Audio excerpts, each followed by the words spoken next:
Un mendiant noir aide un garçon en pleurs sans savoir que son père millionnaire le regarde. Sa vie change à jamais. Le sang coulait sur le genou du garçon tandis que ses sanglots résonnaient sur le trottoir vide. Personne ne s'est arrêté. Personne n'a regardé. Pour les passants pressés de New York, un enfant qui pleure n'était qu'un bruit de plus dans la symphonie chaotique de la ville. Mais pour Zoé, même avec la faim qui lui rongeait l'estomac depuis 2 jours, ce cri a percé toutes ses défenses. « Hé, petit, laisse-moi voir ça !» Zoé s'approcha du garçon, ignorant les regards suspicieux des piétons.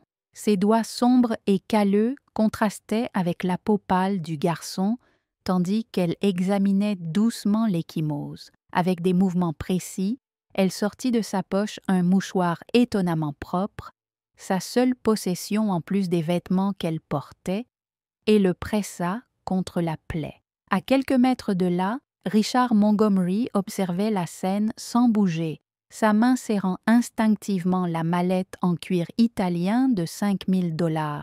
Son fils avait couru devant lui, avait trébuché, et maintenant une femme sans abri le touchait. Son premier réflexe fut d'intervenir, mais quelque chose l'en empêcha. Peut-être la délicatesse des mouvements de la femme ou la façon dont son fils avait arrêté de pleurer presque instantanément. « Que s'est-il passé, champion ?»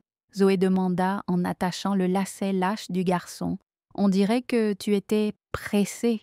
Je voulais juste voir les oiseaux, » répondit-il en montrant les pigeons qui se battaient pour des miettes. « Je m'appelle Noé. » Zoé sourit, révélant un sourire étonnamment parfait pour quelqu'un qui dormait dans des abris bondés quand elle avait de la chance ou sous des ponts quand elle n'en avait pas. « Enchantée de te rencontrer, Noé.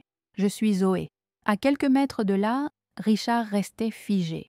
Normalement, ses agents de sécurité auraient éloigné toute personne indésirable qui s'approchait de son fils. Mais aujourd'hui, il avait congédié l'équipe pour passer un rare moment seul avec Noé, après 3 mois de voyage à travers les 5 continents pour conclure des affaires. « Voilà, » dit Zoé. Elle finit de nettoyer son genou. « Ce n'est rien de grave. Sois juste plus prudent, d'accord ? Ces baskets sont trop belles pour être rayées. » C'est à ce moment-là que Noé demanda innocemment « Pourquoi es-tu si sale ?» Le silence qui suivit était lourd comme du plomb. Richard sentit son visage brûler de honte, prêt à intervenir, mais la réponse de Zoé le surprit. Parce que tout le monde n'a pas cette chance dans la vie, petite. Elle parlait sans apitoiement sur elle-même, énonçait simplement un fait. Parfois, nous perdons notre maison, notre travail, notre famille, mais nous ne perdons jamais notre humanité. Souviens-toi de ça. Ces mots frappèrent Richard comme un coup de poing.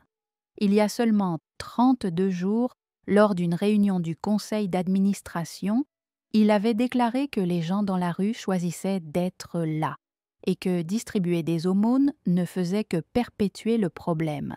Il regardait maintenant une femme qui n'avait visiblement rien à partager, son seul bien propre, avec un inconnu.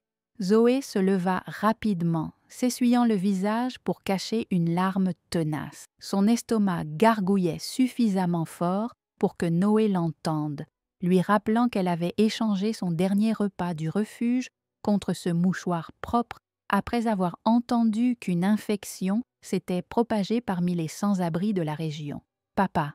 Noé a finalement repéré Richard et a couru vers lui. « Regardez, cette dame m'a aidé. » Richard s'avança, maladroit dans sa posture habituellement confiante.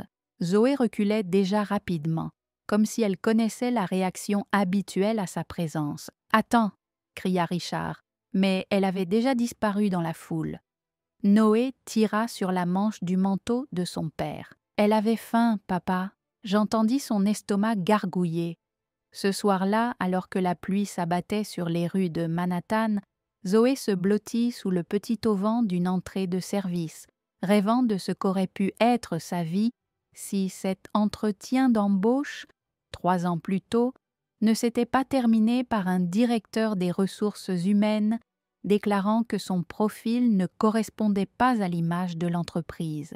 Ce même directeur qui, par coïncidence, apparaissait maintenant sur les panneaux d'affichage comme le nouveau vice-président de la diversité chez Montgomery Enterprises. Ce qu'elle ignorait, c'est qu'à cet instant précis, Richard Montgomery utilisait toute son énergie et ses ressources pour la retrouver, poussé par quelque chose qu'il n'avait pas ressenti depuis des années, la honte d'être devenu ce qu'il était devenu et la détermination de changer les choses. Si cette histoire de gentillesse et d'indifférence vous a touché, inscrivez-vous pour découvrir comment un simple acte d'humanité allait déclencher une révolution que personne, pas même l'homme le plus puissant de New York, n'aurait pu provoquer.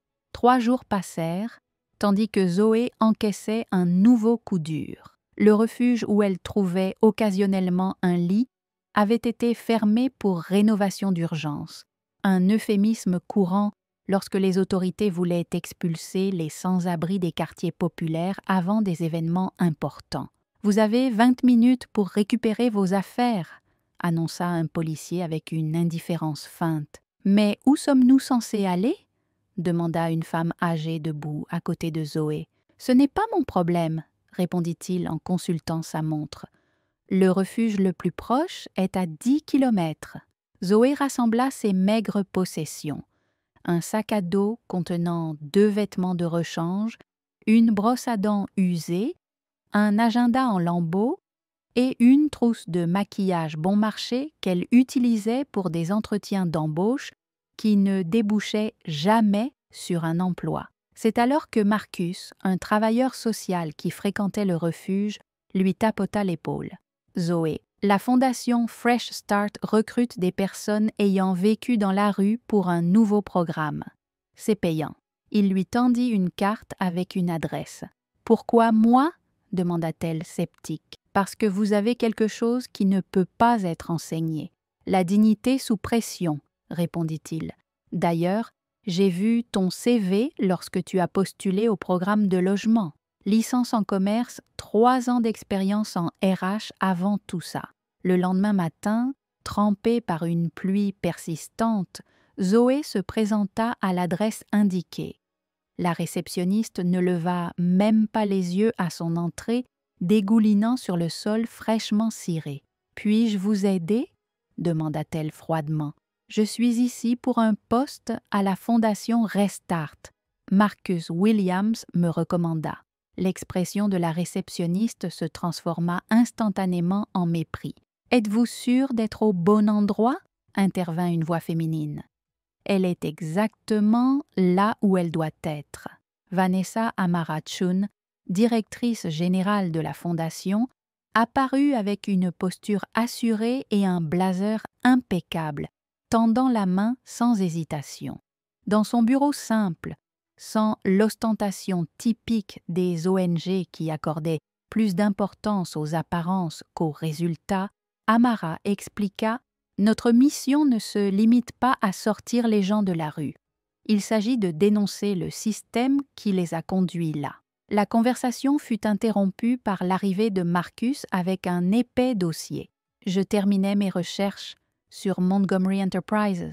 Le nom frappa Zoé comme un éclair. Montgomery, Richard, Montgomery, Amara confirma. Milliardaire, philanthrope autoproclamé, ironiquement, l'un des plus gros investisseurs dans les projets de revitalisation urbaine qui expulsent les communautés vulnérables de leur foyer. Notre prochaine campagne se concentrera sur les incohérences entre son image publique et ses politiques d'entreprise. Faith avait un sens de l'humour particulier, le père du garçon qu'elle avait aidé quelques jours auparavant. « Pourquoi me dis-tu ça ?» demanda Zoé. « Parce qu'on a besoin de quelqu'un qui connaisse la réalité de la rue, mais qui comprenne aussi le monde de l'entreprise. Quelqu'un capable de dénoncer l'hypocrisie. Ce que Zoé n'a pas révélé, c'est sa brève rencontre avec le fils de Montgomery. Quelque chose lui disait de garder cette information pour elle. Dans les semaines qui ont suivi, alors qu'elle recueillait les témoignages de personnes déplacées par les projets de Montgomery Enterprises, Zoé a remarqué quelque chose d'étrange. La même voiture noire apparaissait souvent partout où elle allait. Plus d'une fois, elle s'est sentie surveillée. Dans son luxueux appartement, Richard a examiné les rapports sur la fondation, découvrant avec un malaise croissant que ces politiques d'entreprise étaient directement dans le collimateur de l'organisation.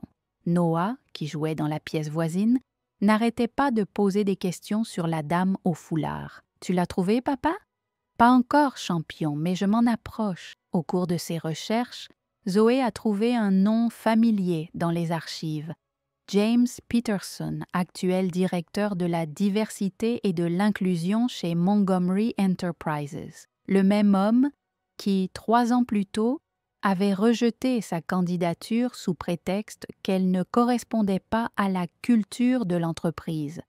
Le même homme qui, selon les employés actuels, opposait systématiquement son veto aux candidats issus de minorités au poste de direction, tout en se construisant une façade, l'inclusivité. Son journal en lambeaux n'était pas seulement un lieu de défoulement, c'était le compte-rendu méticuleux d'un système défaillant, vu à travers le regard de quelqu'un qui l'avait vécu à l'état brut. Nom, date, remarques discriminatoires subtilement codées, reçues lors de dizaines d'entretiens d'embauche.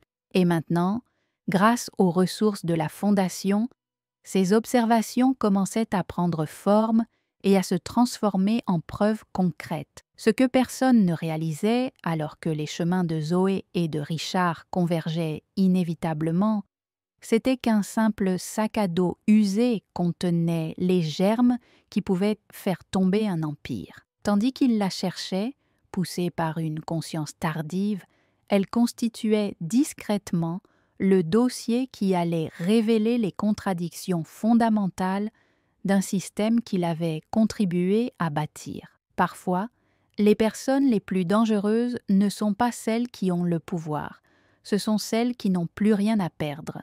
La conférence annuelle de Montgomery Enterprises sur la diversité et l'inclusion était l'événement le plus hypocrite du monde de l'entreprise. Selon Zoé, dans cet auditorium luxueux, sous des lumières tamisées et des banderoles inspirantes proclamant l'innovation par la diversité, des centaines de dirigeants ont applaudi James Peterson lorsqu'il est monté sur scène. En tant que directrice de la diversité, je suis heureuse d'annoncer que notre entreprise a augmenté de 75% le recrutement de professionnels issus de minorités au cours de l'année écoulée, a-t-il proclamé, affichant un graphique impeccable sur grand écran.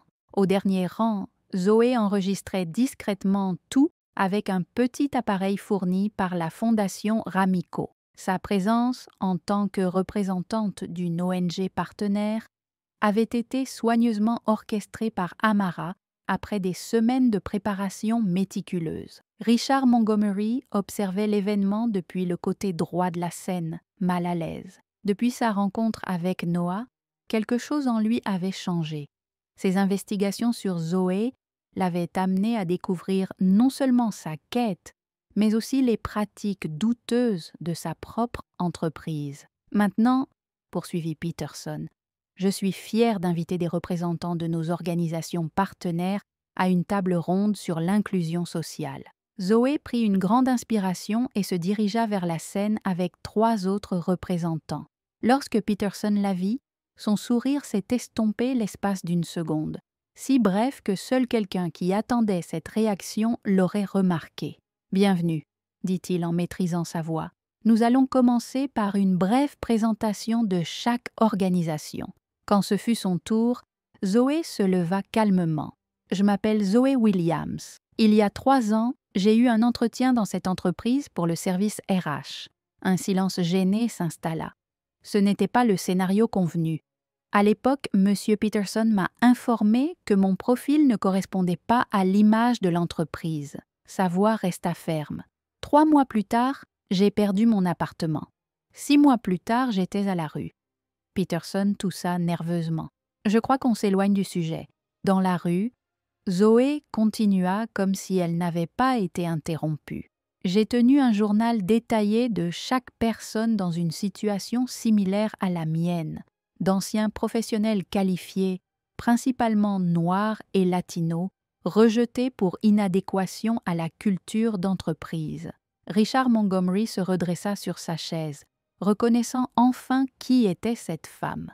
La même femme qui avait aidé Noé, la même femme qu'il recherchait depuis des semaines. Tandis que Montgomery Enterprises prône l'inclusion, Zoé continua en appuyant sur un bouton de son téléphone portable. Ses dirigeants parlent un langage différent en privé. Sur grand écran, une vidéo apparut. James Peterson, lors d'une réunion interne, riait en disant « Bien sûr, nous avons besoin de diversité dans nos brochures promotionnelles, mais pas nécessairement dans la salle de réunion. » Un autre clip montra le même homme commentant. Mettez un peu de couleur dans les niveaux inférieurs pour atteindre les quotas, mais gardez le noyau stratégique. Vous savez, les murmures dans l'auditorium se sont intensifiés. Peterson pâlit. C'est complètement sorti de son contexte. J'ai les enregistrements complets, répondit calmement Zoé, ainsi que des documents montrant comment, sous sa direction, 89% des candidats noirs qualifiés ont été rejetés avec la même justification vague utilisée contre moi. L'écran affichait alors une série d'emails internes, de messages et de formulaires d'évaluation présentant des schémas de discrimination évidents. Richard se leva et se dirigea vers la scène d'un pas déterminé. Peterson, en sueur, regardait frénétiquement Zoé et son supérieur. « Monsieur Montgomery, c'est clairement une tentative de silence. » Richard l'interrompit, sa voix résonnant dans le micro. Pendant un instant, Zoé craignit qu'il soit là pour le défendre. Au lieu de cela, il se tourna vers le public. « En tant que PDG de Montgomery Enterprises, j'assume l'entière responsabilité de ces échecs. Pas seulement des échecs politiques, mais des échecs moraux. » L'auditorium tout entier se figea. Richard Montgomery n'a jamais admis publiquement ses erreurs. « Mademoiselle Williams, » poursuivit-il en regardant Zoé droit dans les yeux, « vous nous avez montré aujourd'hui le véritable sens du courage et de l'intégrité, des qualités que, ironiquement, nous prétendons valoriser dans cette entreprise. » Peterson a tenté de s'éclipser discrètement, mais Richard l'a retenu par le bras. James Peterson est officiellement relevé de ses fonctions avec effet immédiat. Et demain, nous commencerons un audit complet de toutes nos pratiques de recrutement et de promotion. Se tournant vers Zoé, il dit plus doucement « Et j'ai une dette personnelle envers vous dont j'aimerais discuter en privé. » Dans les coulisses, après que la conférence ait basculé dans le chaos, Richard a trouvé Zoé en train de classer ses notes. « Noam demande de vos nouvelles tous les jours, » a-t-il dit simplement. Elle l'a regardé, surprise. « Comment avez-vous fait? Mon fils insiste sur le fait que vous êtes la dame au foulard, le foulard que vous avez utilisé pour essuyer son bleu.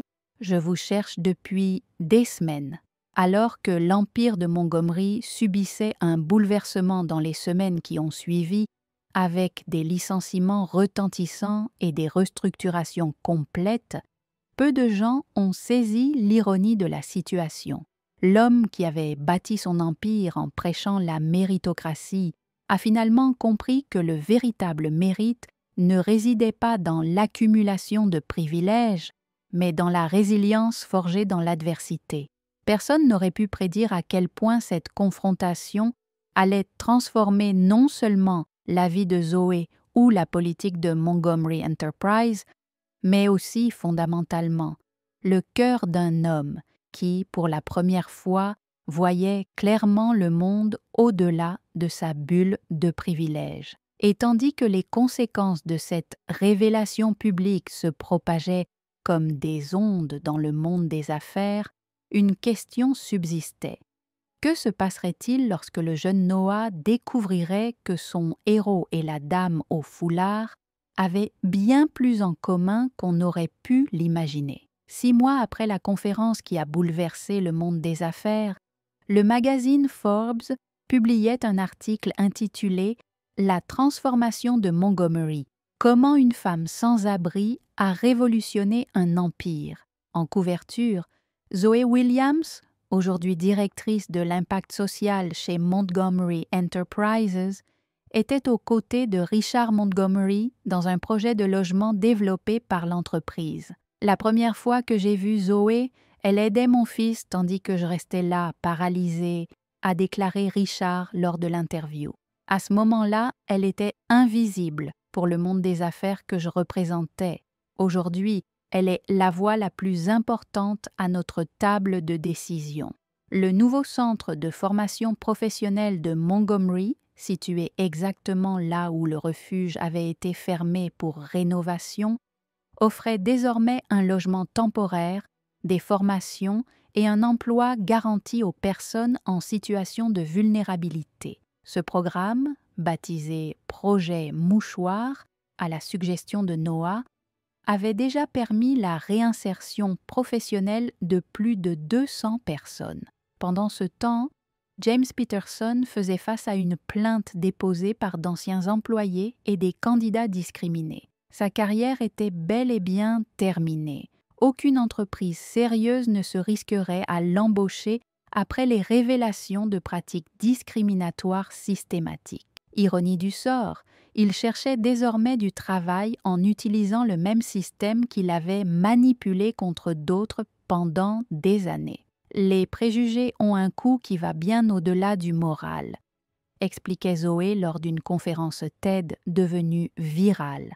Lorsque les entreprises rejettent des talents en raison de leur apparence, de leur origine ethnique ou de leur origine, elles ne détruisent pas seulement des vies individuelles, elles compromettent leur propre potentiel d'innovation et de croissance. Le partenariat entre la Fondation Ramico et Montgomery Enterprises est devenu un modèle étudié dans les écoles de commerce. Amara Chun, désormais conseillère régulière au conseil d'administration de l'entreprise, les réalisateurs plaisantaient souvent. Ils ont essayé de nous acheter pour nous faire taire. Nous avons fini par acheter leur âme et elle valait bien plus que nous ne le pensions. Un après-midi d'automne, alors qu'elle supervisait l'ouverture d'un nouvel espace communautaire, Zoé a reçu un message inattendu. Une femme récemment accueillie dans le programme lui a écrit « Vous ne me connaissez pas, mais il y a 3 ans, vous m'avez donné le dernier morceau de votre sandwich dans un refuge. Tu as dit que j'en avais plus besoin que toi. Je n'ai jamais oublié. Aujourd'hui, je suis la prochaine à prendre un nouveau départ. » La chaîne de bonté que Zoé avait initiée, même dans les moments les plus difficiles, se multipliait désormais à travers des vies qu'elle n'aurait jamais imaginé toucher. Chez elle, oui, elle avait désormais un chez-soi. Zoé gardait encadré le petit mouchoir avec lequel elle avait essuyé le genou de Noah, lavé et rangé comme symbole d'une transformation impossible à prévoir. Noah, désormais responsable du projet Mouchoir, accompagnait souvent Zoé lors de ses visites dans les centres. « Quand je serai grand, lui confia-t-il un jour, je veux aider les gens comme toi. »« Tu le fais déjà, » répondit Zoé. « Sais-tu comment ? » ?»« Comment ?» demanda-t-il, curieux, en voyant des gens que d'autres font semblant de ne pas voir. Richard, observant de loin son fils interagir avec la femme qui avait complètement redéfini ses valeurs, se rappela comment un seul instant d'indécision, ces secondes d'hésitation avant d'intervenir lorsque Zoé avait aidé Noah, avait changé le cours d'innombrables vies, y compris la sienne. « J'ai tiré une leçon de tout cela, a déclaré Richard lors d'un dîner de charité qui a permis de récolter des millions pour le logement social. Le privilège, ce n'est pas seulement ce que l'on a, c'est ce à quoi on n'a jamais pensé. J'ai passé des décennies à construire des murs pour protéger ma fortune, alors que j'aurais dû construire des ponts pour partager des opportunités. La véritable transformation résidait cependant dans les petits détails. Richard connaissait désormais le nom de chaque ouvrier d'entretien. Noah a partagé son déjeuner avec des collègues moins fortunés et Zoé, Zoé possédait désormais non seulement un journal des injustices, mais aussi un plan stratégique pour les corriger systématiquement. Certaines personnes me demandent si je suis satisfaite d'avoir gagné, a déclaré Zoé lors d'une interview. Mais ce n'était jamais une bataille à gagner ou à perdre, il s'agissait de rétablir l'équilibre. La véritable victoire ne consiste pas à vaincre ses adversaires, mais à les transformer en alliés. L'histoire d'une femme qui est passée du trottoir à la salle de conférence a résonné bien au-delà des frontières de New York. Dans les écoles, les entreprises et les communautés, l'effet Zoé a inspiré une nouvelle approche de la diversité, non pas comme une obligation statistique, mais comme un avantage stratégique et un impératif moral.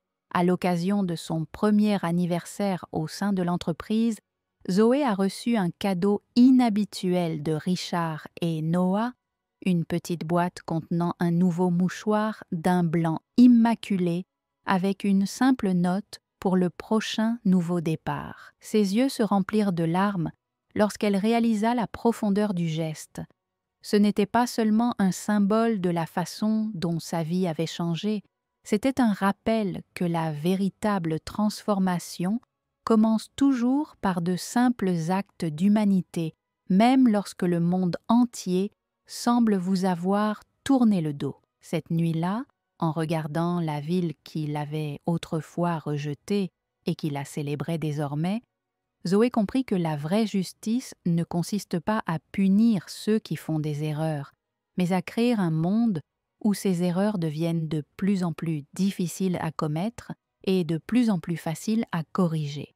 Et tandis que les lumières de Manhattan scintillaient dans le ciel nocturne, une simple vérité flottait dans l'air. Parfois, l'acte le plus révolutionnaire n'est pas de détruire les empires, mais de les transformer de l'intérieur avec la même gentillesse avec laquelle on nettoie le genou écorché d'un inconnu. Si cette histoire a touché votre cœur et vous a fait réfléchir au pouvoir transformateur des petits gestes, n'oubliez pas de vous abonner à la chaîne pour plus d'histoires qui révèlent comment la vraie grandeur se cache souvent dans les coins les plus improbables de la société et comment la meilleure vengeance contre un système injuste est de le reconstruire avec vos propres valeurs,